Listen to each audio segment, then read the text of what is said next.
शहर से दूर घने जंगलों के बीच एक पुरानी हवेली खड़ी थी।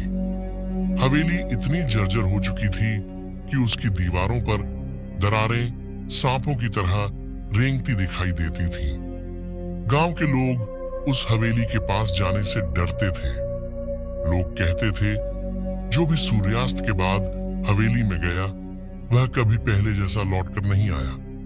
रवि हाल ही में शहर से उस गांव में आया था। वह एक पत्रकार था और रहस्यमयी जगहों पर रिपोर्ट करने का शौक रखता था। हवेली की कहानी सुनकर उसकी जिज्ञासा और बढ़ गई। चेतावनियों के बावजूद उसने हवेली में रात बिताने का फैसला किया। सूरज डूबते ही रवि टॉर्च और कैमरा लेकर निकल पड़ा। हवेली का मुख्य दरवाजा अपने आप खुल गया। ठंडी हवा का झोंका उसके शरीर को चीरता हुआ गुजर गया। अंदर सड़ांत और नमी की अजीब गंध थी। दीवारों पर टंगे पुराने चित्र उसे घूरते हुए लग रहे थे। ऊपर की मंजिल से पायल की आवाज आई।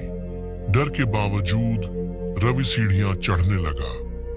एक कमरे में उसे पुराना संदूक मिला। संदूक से पीले पड़े डायरी के पन्ने निकले। डायरी में एक औरत की दर्दनाक कहानी लिखी थी। जमींदार ने अपनी पत्नी को हवेली में जिंदा जला दिया था। मरते समय उसने हवेली को श्राप दिया। अचानक कमरे का दरवाजा जोर से बंद हो गया।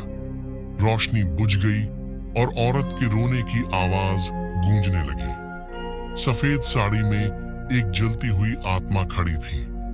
वह बोली, सच जानने की कीमत चुकानी पड़ती है। रवि का शरीर सुन्न पड़ गया।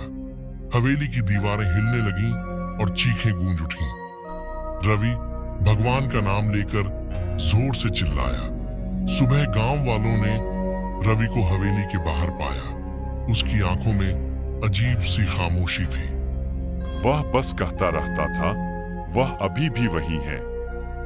हर रात खिड़की में सफेद साड़ी वाली औरत दिखने लगी। उसके पास कैमरा लटका होता था। तब से कोई भी हवेली के पास नहीं जाता, क्योंकि कुछ रहस्य सबसे बड़ा डर बन जाते हैं।